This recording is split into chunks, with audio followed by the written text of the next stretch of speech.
আসসালামু আলাইকুম প্রিয় দর্শক, চ্যানেল আই সংবাদে স্বাগত। আপনাদের সঙ্গে আছি আমি সামির হোসেন। বিস্তারিত সংবাদের শুরুতে জানিয়ে দিচ্ছি সুপারফ্রেশ ফর্টিফাইড সয়াবিন তেল সংবাদ শিরোনামগুলো। হামলাকারীদের গ্রেফতার ও শাস্তির দাবিতে সারা দেশে চিকিৎসকদের 48 ঘন্টার শাটডাউন, কর্মবিরতি তুলে নিতে সরকারের আহ্বান।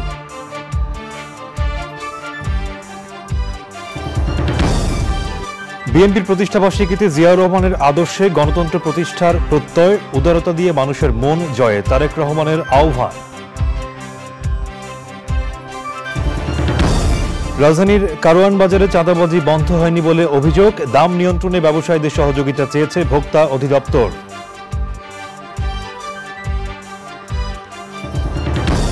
এবং অর্থনীতি ও মানুষের জীবনমান উন্নয়নে পরিবেশ প্রতিবেশ রক্ষার তাগিদ, মালয়েশিয়ায় নদী বিষয়ক সম্মেলন।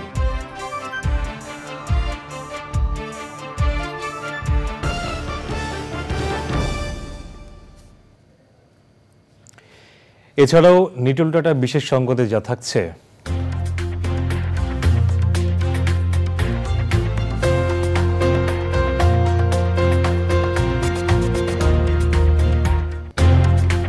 যুক্তরাষ্ট্রের মিশিগানে আমেরিকা ফোবানার 38তম কনভেনশনের খবর।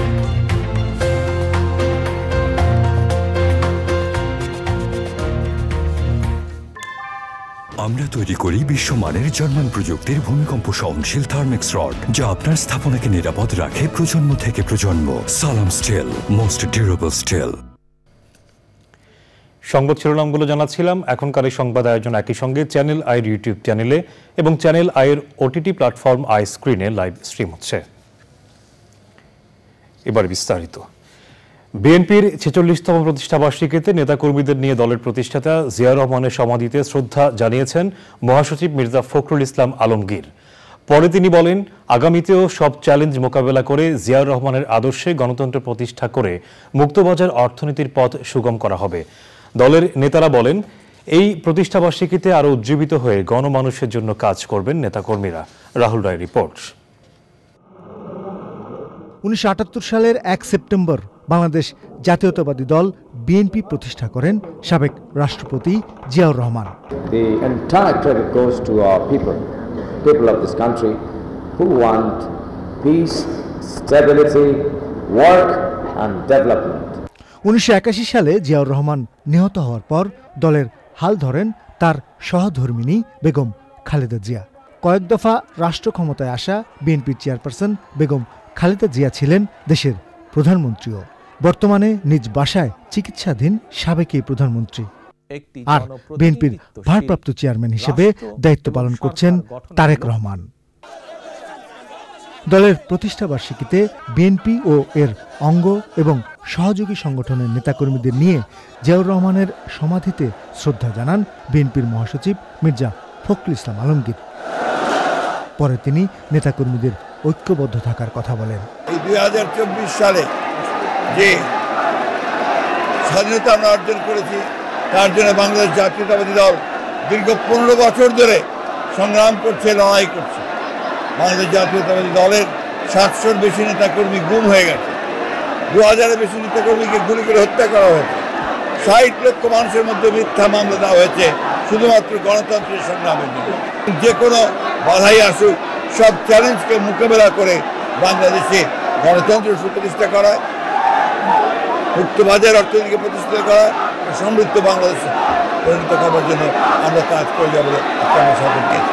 প্রতিষ্ঠাবার্ষিকীতে প্রথমে 5 দিনের কর্মসূচি দিলেও বন্যার কথা বিবেচনা করে সব কর্মসূচি প্রত্যাহার করা হয়।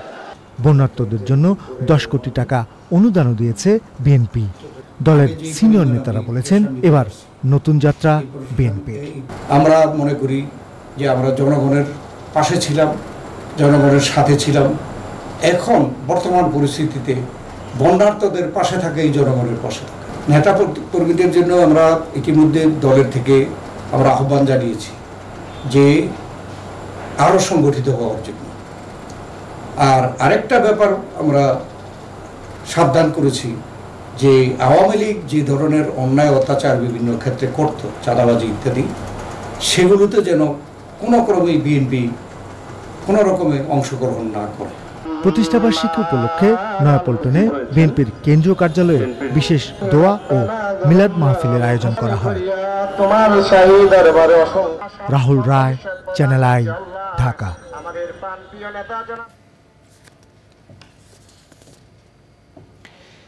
চিকিৎসকদের নিরাপত্তার নিশ্চয়তা এবং চিকিৎসকদের ওপর হামলাকারীদের অবিলম্বে গ্রেফতার ও দৃষ্টান্তমূলক শাস্তি সহ 4 দফা দাবিতে সারা দেশে 48 ঘন্টা শাটডাউন কর্মসূচি চলছে। তবে পর্যাপ্ত নিরাপত্তা নিশ্চিত করার শর্তে আগামীকাল রাত 8টা পর্যন্ত জরুরি সেবা দেবেন তারা। 7 দিনের মধ্যে 4 দফা দাবি বাস্তবায়ন না হলে কাজে ফিরবেন না চিকিৎসকরা। হামলাকারীদের আইনের আওতায় আনা হবে জানিয়ে কর্মবিরতি তুলে নিতে আহ্বান জানিয়েছেন স্বাস্থ্য উপদেষ্টা। হামলার ঘটনায় বিইউবিটির প্রভাষক শাহরিয়ার অর্ণব সহ 50 জনের বিরুদ্ধে শাহবাগ থানায় মামলা হয়েছে। বিস্তারিত জাকি আক্তারের রিপোর্টে। শনিবার জরুরি বিভাগে ভাঙচুর ও চিকিৎসকদের মারধরের ঘটনায় সকাল থেকেই ঢাকা মেডিকেল কলেজ হাসপাতালে জরুরি বিভাগে চিকিৎসা সেবা বন্ধ করে দেন চিকিৎসকরা। রোববার বেলা 2টার পর ঢাকা মেডিকেল কলেজ হাসপাতালের প্রশাসনিক ব্লকের সামনে চিকিৎসক, নার্স, ওয়ার্ড বয়দের পক্ষে 4 দফা দাবিতে কর্মসূচি ঘোষণা করেন নিউরো সার্জারি বিভাগের আবাসিক সার্জন আব্দুল আহাদ। আগামী 48 ঘন্টার মধ্যে হামলাকারীদের গ্রেফতার, নিরাপদ কর্মস্থল নিশ্চিত করা সহ দেশের সব স্বাস্থ্য সেবা প্রতিষ্ঠানে স্বাস্থ্য পুলিশদের মাধ্যমে নিরাপত্তা নিশ্চিত করা সহ 4 দফা দাবি তুলে ধরে সারা দেশের মেডিকেল কলেজ হাসপাতাল, জেলা সদর হাসপাতাল, উপজেলা স্বাস্থ্য কমপ্লেক্স ও থানা কমপ্লেক্সে কর্মসূচির আওতাভুক্ত করেন চিকিৎসকরা। স্থগিত না, আমরা 48 ঘন্টার মধ্যে আমরা দেখতে চাই যারা আমাদের ভাইদের উপর হামলা করেছে তাদের দৃশ্যমান যদি আমরা গ্রেফতার হয় এবং আমাদের কর্মস্থলে যে সিকিউরিটি আমরা যেটা চাচ্ছি, এটা দীর্ঘদিন ধরে আমাদের আন্দোলন যে কর্মস্থলে ডাক্তারদের নিরাপত্তা নিশ্চিত যদি হয় তাহলে ডেফিনেটলি আমরা কমপ্লিটলি চিকিৎসা সেবাটা চলমান থাকবে। ঢাকা মেডিকেল কলেজ হাসপাতালের জরুরি বিভাগের সঙ্গে বিভিন্ন অস্ত্রোপচার এবং বহির্বিভাগের কক্ষের সব চিকিৎসা সেবায় বন্ধ থাকায় বিপাকে পড়েছেন রোগীরা। চিকিৎসকদের ওপর হামলাকারীদের আইনের আওতায় আনা হবে বলে জানিয়ে কর্মবিরতি তুলে নিতে আহ্বান জানিয়েছেন স্বাস্থ্য উপদেষ্টা। হামলার ঘটনায় ঢাকা মেডিকেল কলেজ কর্তৃপক্ষ, বিইউবিটির প্রভাষক শাহরিয়ার অর্ণব সহ 50 জনের বিরুদ্ধে রাজধানীর শাহবাগ থানায় মামলা করা হয়েছে। Zaki Akter, channel I, Dhaka. দর্শক, এই মুহূর্তে ঢাকা মেডিকেল কলেজ হাসপাতালে আছেন জান্নাতুল বাকিয়া কেকা। আমরা সরাসরি যাব সেখানে। কেকা, এই মুহূর্তে ঢাকা মেডিকেল কলেজ হাসপাতালের কি পরিস্থিতি দেখতে পাচ্ছেন?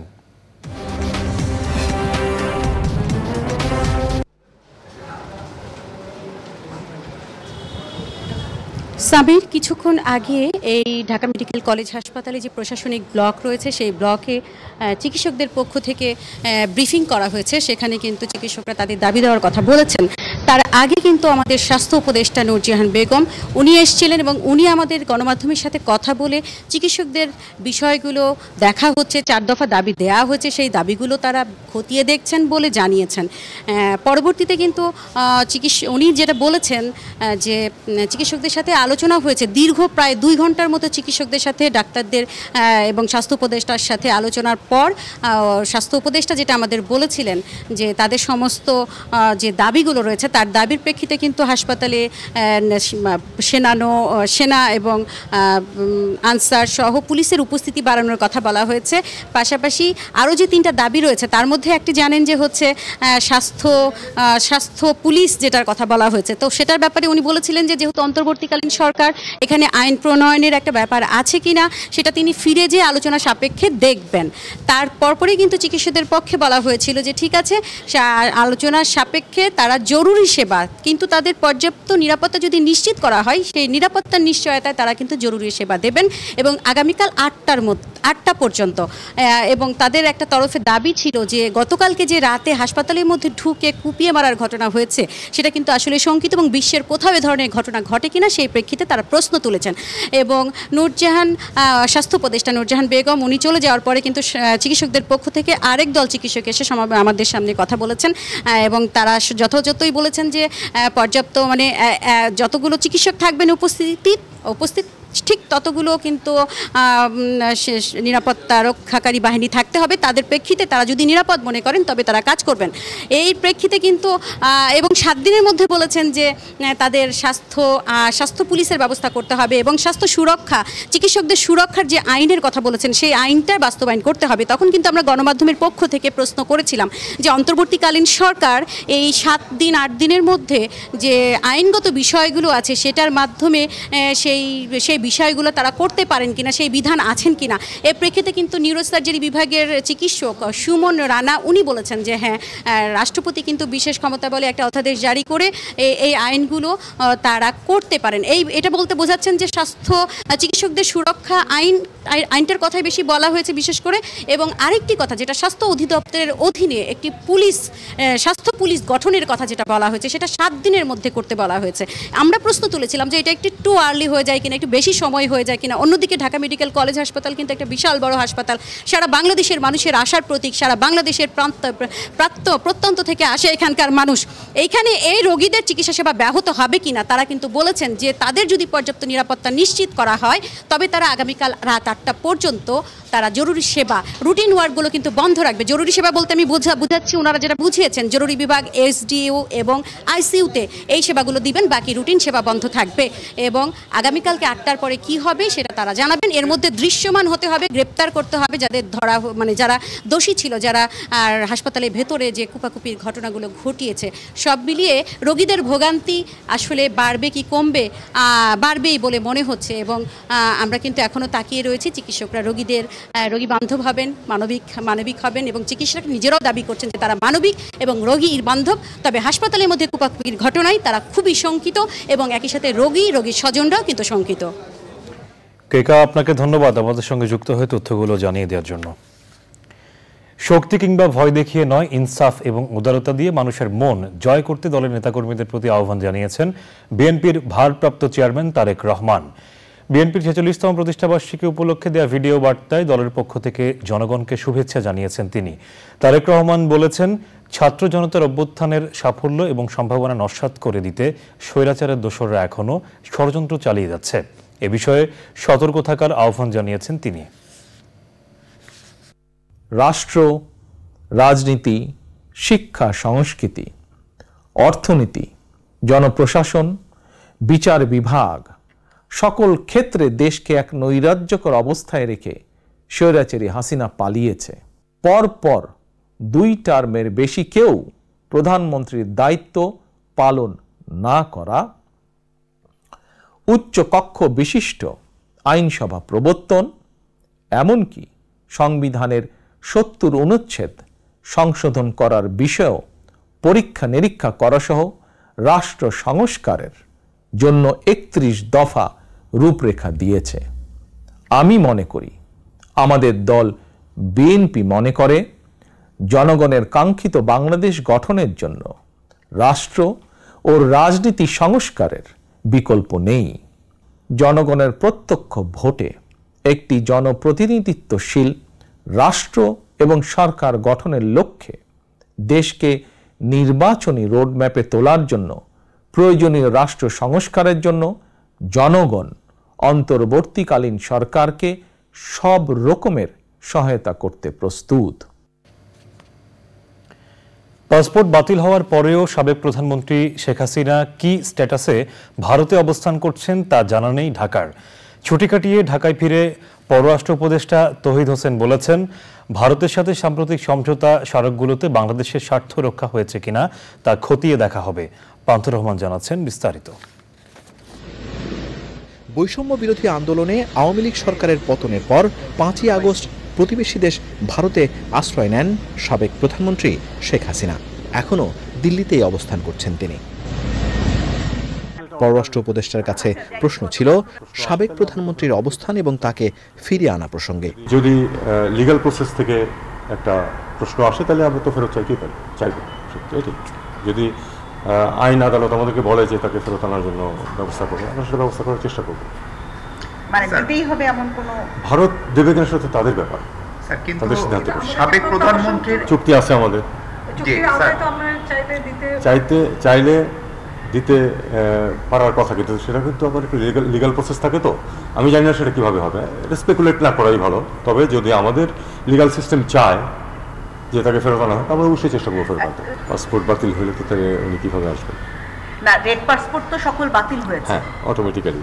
তাহলে ওনার এবং এটা আপনার ভারতের দিকে জিজ্ঞেস করেন যে কি স্ট্যাটাস তাদের, কীভাবে রেখেছে তারা।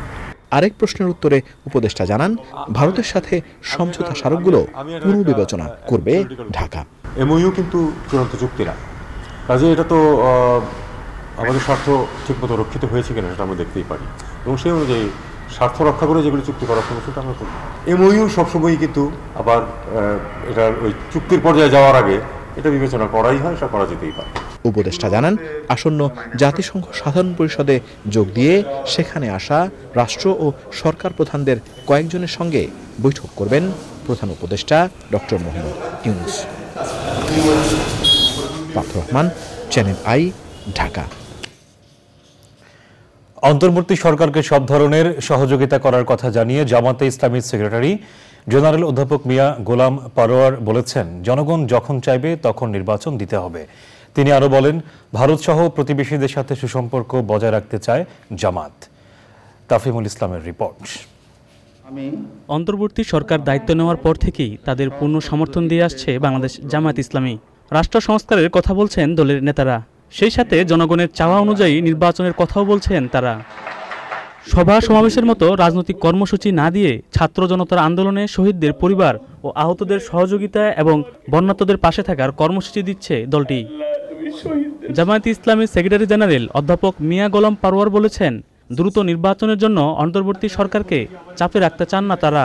এই রাষ্ট্রের রন্ধে রন্ধে যে দুর্নীতি, দলীয়করণ, রাষ্ট্রযন্ত্রের গুরুত্বপূর্ণ কি পয়েন্টগুলোকে যে ক্ষতিগ্রস্ত করা হয়েছে, এগুলো সংস্কার করার জন্য ন্যূনতম যতটুকু সময় এই অন্তর্বর্তীকালীন সরকারের প্রয়োজন হবে সে সময়টুকু দিতে আমরা রাজি আছি এবং আমরা সে সহযোগিতা করতে প্রস্তুত। ভারত সহ প্রতিবেশীদের সাথে সম্পর্ক কেমন হবে সে বিষয়েও কথা বলেন জামাতের এই নেতা। সারা দুনিয়ার সব রাষ্ট্রের সাথে আল্লাহর নবী সম্পর্ক রাখতেন, দূত আদান প্রদান করতেন, সুসম্পর্ক রাখতেন, বন্দি বিনিময় করতেন, চুক্তি হতো, বাণিজ্য হতো। তো আমরা তো সেই আদর্শের অনুসারী। আমাদের দেশেও ইসলাম প্রতিষ্ঠিত হলে আমরা সব প্রতিবেশীকেই এই সুধারণা নিয়ে, কারোর সাথেই শত্রুতা নয়, সবার সাথে বন্ধুত্ব, এই পলিসি আমাদের দেশ এবং আমরা এটা মেনটেন করে চলছি। ভারত নিকটতম প্রতিবেশী, একটা বন্ধুপ্রতিম দেশ, আমাদের কোনো শত্রু দেশ নয়। ভারতের জনগণ আমাদের শত্রু নয়, রাষ্ট্রটাও আমাদের শত্রু নয়। জামায়াত ইসলামীর সেক্রেটারি জেনারেল বলেছেন, পশ্চিমা বিশ্বের কাছে জামায়াত ইসলামী নিয়ে ভুল বোঝানো হয়েছিল। তার মতে বর্তমানে জামায়াতকে মধ্যপন্থী ইসলামী দল মনে করেন পশ্চিমা বিশ্ব। তাফিমুল ইসলাম, চ্যানেল আই, ঢাকা। ভবিষ্যৎ বাংলাদেশে কোনো সরকার যেন স্বৈরাচারী হয়ে উঠতে না পারে, সেজন্য আধুনিক নির্বাচন পদ্ধতি, শাসনতান্ত্রিক ও সাংবিধানিক সংস্কারের কথা বলছে জাতীয় পার্টি। সংবাদ সম্মেলনে জাতীয় পার্টির চেয়ারম্যান গোলাম মোহাম্মদ কাদের বলেন, অন্তর্বর্তী সরকারকে সুশাসন নিশ্চিত করে নির্বাচনের রোডম্যাপ জাতির কাছে তুলে ধরতে হবে। শহীদুল্লাহ রাজুর রিপোর্ট। শনিবার প্রধান উপদেষ্টার সাথে বৈঠক করে জাতীয় পার্টি সহ বিভিন্ন রাজনৈতিক দল। সে সময় নির্বাচন কমিশন পুনর্গঠন, আধুনিক নির্বাচন পদ্ধতি, আনুপাতিক হারে প্রতিনিধিত্ব নির্বাচন, প্রেসিডেন্ট ও প্রধানমন্ত্রীর ক্ষমতার ভারসাম্য রক্ষা, নির্বাচন পদ্ধতি ঠিক করার পর স্থানীয় নির্বাচন দেওয়ার দাবিসহ বিভিন্ন প্রস্তাবনা তুলে ধরে জাতীয় পার্টি। গ্রহণযোগ্য একটি নির্বাচনের ব্যবস্থা করার ওনাদের দায়িত্ব, জনগণের প্রত্যাশা। একই সঙ্গে জনগণের প্রত্যাশা হলো শুধু নির্বাচন সুষ্ঠু হলে হবে না, পরবর্তীতে যে সরকার ক্ষমতায় আসবেন তারা যেন নির্বাচিত হয়ে সত্যিকার অর্থে গণতান্ত্রিকভাবে দেশ পরিচালনা করেন, জনগণের কাছে জবাবদিহিতা থাকেন, জনগণের ইচ্ছা অনিচ্ছাকে তারা মূল্য দেন এবং পরবর্তীতে আবার ইলেকশন ব্যবস্থাতে কোনো রকম হস্তক্ষেপ করে নিজেদের দলীয় বা গোষ্ঠীর স্বার্থের দিকে না যান, এটা নিশ্চিত করতে হবে।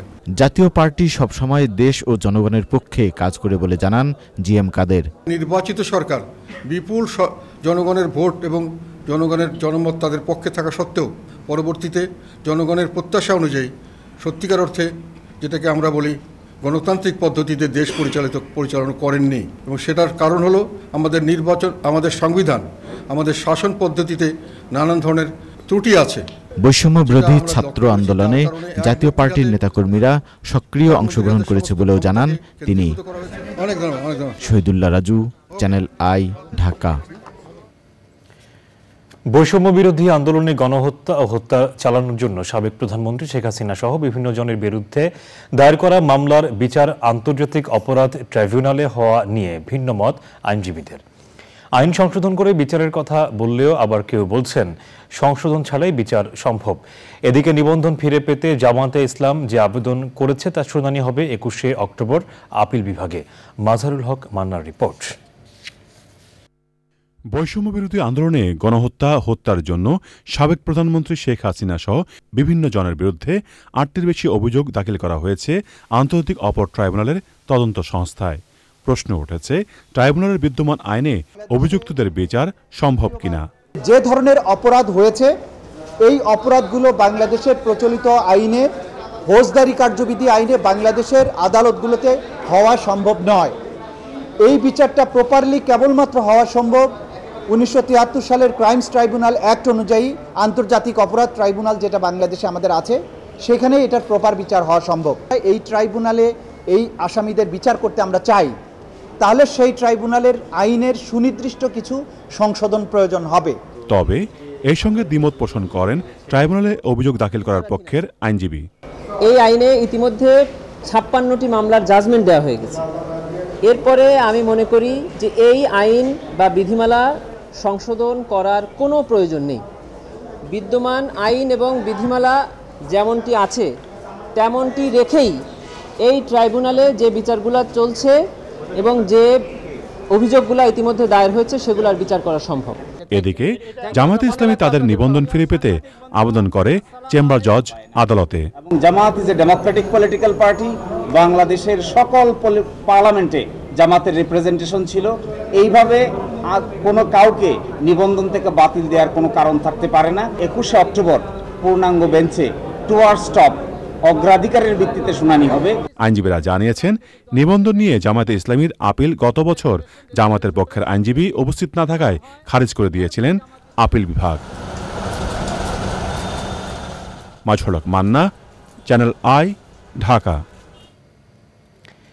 ৫ই আগস্টের পট পরিবর্তনের পরও রাজধানীর কারওয়ান বাজারে চাঁদাবাজি বন্ধ হয়নি। এই অভিযোগ জানিয়ে ব্যবসায়ীরা বলেছেন, চাঁদাবাজির ক্ষেত্রে শুধু ব্যক্তি বা ভাইয়ের পরিবর্তন হয়েছে। নিত্যপণ্যের দাম স্বাভাবিক রাখতে ব্যবসায়ীদের সহযোগিতা চেয়েছে জাতীয় ভোক্তা অধিকার সংরক্ষণ অধিদপ্তর। পরাগ আজিমের রিপোর্ট। নিত্যপণ্যের দাম স্থিতিশীল ও সরবরাহ স্বাভাবিক রাখতে রাজধানীর কারওয়ান বাজারের পাইকারি ও খুচরা ব্যবসায়ীদের সাথে মতবিনিময় সভা। জাতীয় ভোক্তা অধিকার সংরক্ষণ অধিদপ্তরের আয়োজনে এতে অংশ নেন ব্যবসায়ী সমিতির নেতারাও। সুনির্দিষ্ট কোনো কারণ না থাকা সত্ত্বেও কিছু নিত্যপণ্যের দাম কেন বেড়েছে, ব্যবসায়ীদের প্রতি সে প্রশ্ন রাখেন ভোক্তা অধিকারের মহাপরিচালক। আমার প্রশ্নটা ওখানেই যে চাঁদাবাজি বন্ধ হয়েছে কিনা, আর যদি বন্ধ হয়ে থাকে তাহলে দ্রব্যমূল্য দাম কমে নাই, তাহলে আমরা ব্যবসায়ীদের দায়িত্ব, তারা এটি করছে। আর যদি চাঁদাবাজি থাকে সেটা আজকে স্পষ্ট বলবেন। এবং আমি বলতে চাই, যদি আজকে যদি আপনারা স্পষ্ট এই মুহূর্তে যদি বলতে না পারেন, তাহলে আর আপনারা ওই যে হাতে চুরি পরেই থাকেন। মহাপরিচালকের প্রাথমিক বক্তব্যের পর পাইকারি ও খুচরা ব্যবসায়ীদের কাছে জানতে চাওয়া হয় জিনিসপত্রের দাম কেন আশানুরূপ কমছে না। চাঁদাবাজিটা হওয়ার কারণে অনেকের ধারণা ছিল ৫ তারিখের পর এগুলো সব বন্ধ হয়ে যাওয়ার পর দ্রব্যমূল্যটা অনেকটা সহনীয় পর্যায়ে আসবে, কিন্তু আমরা সেই রকম লক্ষ্য করলাম না। আগে আসতো আপনার গিয়ে মোটর সাইকেল দিয়ে ১০ জন ১৫ জন ২০ জনের, সেই গ্রুপগুলো এখনো আসছে, শুধু ভাইয়ের নাম পরিবর্তন হয়েছে। ৫ই আগস্টের আগে যা ছিল ৫ই আগস্টের পরে এর থেকে কোনো কিছু থেকে নিস্তার কেউ পায় নাই। এটাই হলো বাস্তবতা। এবং সেটা কিভাবে হাত বদল হয়েছে, কিভাবে হয়েছে না হয়েছে, সেটা খুঁজে বের করার দায়িত্ব আপনাদের। নিত্যপণ্যের দাম স্বাভাবিক রাখতে ব্যবসায়ীদের যে কোনো সমস্যায় সত্য কথা বলার তাগিদ জানিয়েছে consumers association of Bangladesh, cab. পরাগ আজিম, চ্যানেল আই, ঢাকা। পরিবেশ প্রতিবেশ রক্ষা করে অর্থনীতি ও মানুষের জীবনমান উন্নয়নের কার্যক্রম দেশ বিদেশে ছড়িয়ে দেওয়ার বিকল্প নেই বলেছেন প্রকৃতি বন্ধু প্রকৃতি ও জীবন ফাউন্ডেশনের চেয়ারম্যান মৌকিত মজুমদার বাবু। মালয়েশিয়ায় 2 দিনের নদী বিষয়ক সম্মেলনে অংশ নিয়ে সেখানকার অভিজ্ঞতা দেশের প্রাণ প্রকৃতি রক্ষায় কাজে লাগানোর আহ্বান জানিয়েছেন অংশীজনেরা। সে সময় পরিবেশ বান্ধব প্রযুক্তিতে নদী ভিত্তিক অর্থনীতি, ইকো ট্যুরিজম সহ আদিবাসী সম্প্রদায়ের জীবনাচার তুলে ধরা হয়। আলিমাল রাজি রিপোর্ট।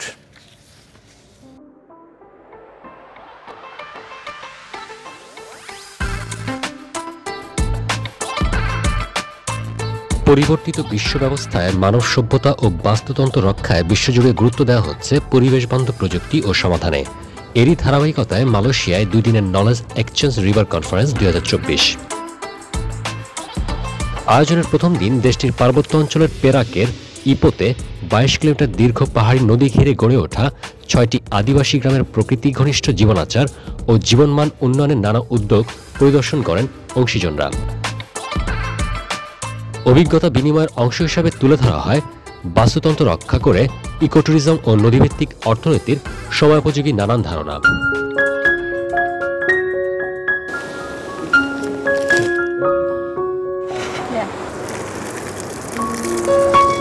ভবিষ্যতের বাসযোগ্য ধরিত্রী বিনির্মাণে সকল পক্ষের কার্যকর অংশগ্রহণের পাশাপাশি টেকসই উন্নয়ন নিশ্চিতে পরিবেশ বান্ধব প্রকল্প ও প্রযুক্তিতে গুরুত্বারোপ করেন অংশীজনরা। So this KERC is the second time we are organizing with Bangladesh team after 2022. The first day is focuses in Kayodi Tonggang, where this is more about the ecotourism community. This is our indigenous community. And the second day is we're going to do it in Ipoh city itself, where we're going to focus on the forum and also paper sharing from delegates from Bangladesh as well as from Malaysia. So we hope that this will be a very good networking platform. What we did today is we exposed to our delegates how a river economy can be formed using nature-based solution. In addition to the chalet, we also have this mountain bike eco-trek. And as we know that river sustainability cannot sustain without education, and we are very happy to welcome delegates from Bangladesh. মালয়েশিয়ার পরিবেশ বান্ধব উদ্যোগগুলো দেশে বাস্তবায়নের মাধ্যমে পার্বত্য অঞ্চলের জনগোষ্ঠীর জীবনমান উন্নয়নের পাশাপাশি পর্যটন এবং অর্থনীতিতে গতি আসবে বলে জানিয়েছেন প্রকৃতি বন্ধু বীর মুক্তিযোদ্ধা মুকিত মজুমদার বাবু। কুয়ালালামপুর থেকে ইপোতে এসেছি প্রায় 200 কিলোমিটার দূরে, এবং এখানে একটি আদিবাসী গ্রাম ঘুরে ঘুরে দেখলাম। তাদের অর্থনৈতিক অবস্থার উন্নতির জন্য এখানে নেচার বেসড কিছু সলিউশনের ব্যবস্থা করা হয়েছে। 70% পানির কিন্তু উৎস হচ্ছে এই পাহাড়ি ঝর্ণা বা পাহাড়ি নদী। মানুষ বলি আর প্রাণী বলি, পানি ছাড়া কিন্তু কোনো জীবন কিন্তু বাঁচা সম্ভব না। নেচারকে কেন রক্ষা করতে হবে, সংরক্ষণ করতে হবে, এবং তাদের পাশে থেকে তাদের শেখানো হচ্ছে, এবং যে কাজটি আমরা বাংলাদেশেও কিন্তু আমাদের ছড়িয়ে দেওয়া দরকার। বাংলাদেশেও কিছু কাজ যে হয় না তা না, হচ্ছে। এভাবে একেবারে ইন্টেন্সিভলি আমাদেরও বাংলাদেশে আদিবাসীদের পাশে দাঁড়াতে হবে, কারণ পাহাড় কিন্তু আমাদের খুব বেশি নেই। সবচেয়ে বড় কথা হলো আমরা মানুষ, যেমন এই পৃথিবীতে আমাদের প্রয়োজন আছে, আমাদের প্রাণীগুলোরও প্রয়োজন আছে, আমাদের এই নদ নদীর প্রয়োজন আছে, গাছপালার প্রয়োজন আছে, সব কিছুর কিন্তু প্রয়োজন আছে। এবং এই সব কিছুর প্রয়োজনটা আমরা যত বেশি জানাতে পারবো, সচেতনতা বাড়াতে পারবো, তত কিন্তু আমরা ভালো থাকবো, আমাদের ভবিষ্যৎ প্রজন্ম ভালো থাকবে। Global environment centre, Bangladesh river ফাউন্ডেশনের যৌথ উদ্যোগে আয়োজনের সহযোগী নদী পরিব্রাজক দল, RDRC এবং প্রকৃতি ও জীবন ফাউন্ডেশন সহ 7টি সংগঠন। আলিমাল রজি, পেরাক, মালয়েশিয়া। সংবাদের এই পর্যায়ে নিচ্ছি বিরতি, আর বিরতির পর জানিয়ে ফিরছি।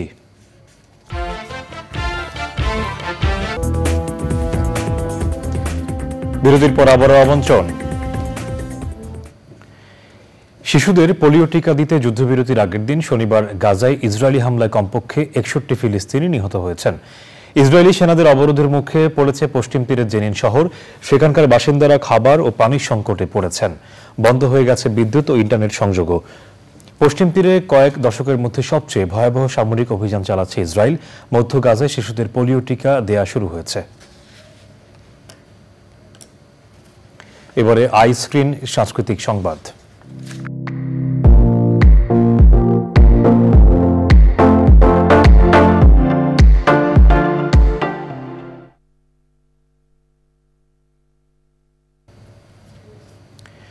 গত 15-16 বছর ধরে গুম হয়ে যাওয়া মানুষের পরিবারগুলোর গল্প নিয়ে বিশেষ আলোকচিত্র প্রদর্শনী গুম, জান ও জবান। মায়ের ডাকের আয়োজনে বাংলাদেশ জাতীয় জাদুঘরের নলিনীকান্তি ভট্টশালী গ্যালারিতে শুরু হয়েছে অনির্দিষ্টকালের এই আয়োজন। গুম হয়ে যাওয়া মানুষগুলোকে ছাড়া তাদের পরিবারের সংগ্রাম, বেঁচে থাকার আশা আর হতাশার পাশাপাশি গুম নিয়ে বিস্তারিত তথ্য তুলে এনেছেন আলোকচিত্রী মুশফিকুর রহমান জোহান। সিসিটিভির ফুটেজ, ডায়েরি, সাক্ষাৎকার, নিউজ কাটিং সহ গুম হয়ে যাওয়া মানুষদের বিভিন্ন তথ্য স্থান পেয়েছে প্রদর্শনীতে। রোববার থেকে বুধবার প্রদর্শনী চলবে সকাল 10:30 থেকে বিকেল 5:30 পর্যন্ত। শুক্রবার চলবে সন্ধ্যা 7:30 পর্যন্ত, সাপ্তাহিক বন্ধ বৃহস্পতিবার। এবারে নিটল টাটা বিশেষ সংবাদ।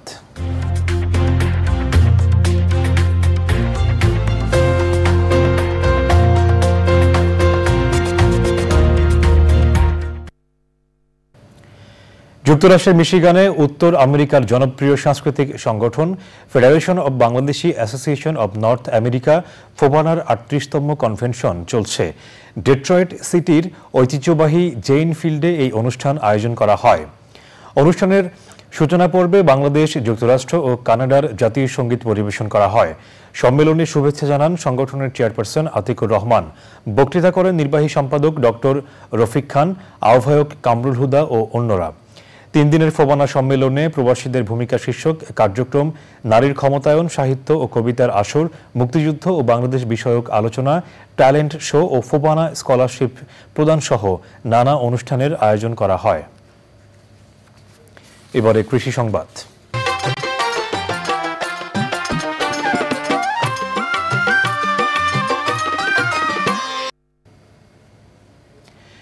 একদিনের রেকর্ড বৃষ্টিতে যশোরের বিস্তীর্ণ মাঠের রোপা আমনের ক্ষেত তলিয়ে গেছে।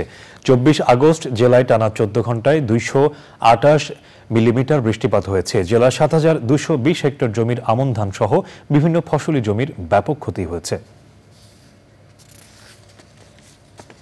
এবারে প্রকৃতি সংবাদ।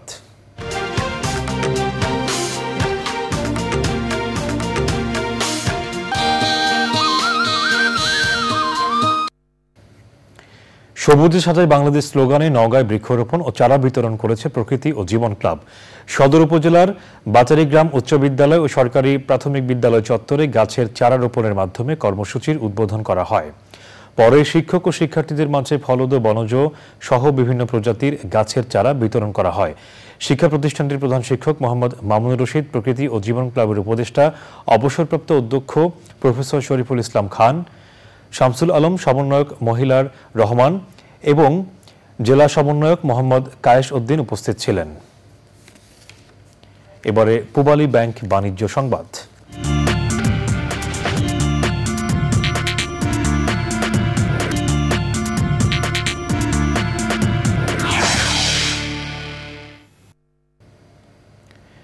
শরিয়া ভিত্তিক ইসলামী ব্যাংকিং সেবা চালু করেছে ইস্টার্ন ব্যাংক পিএলসি।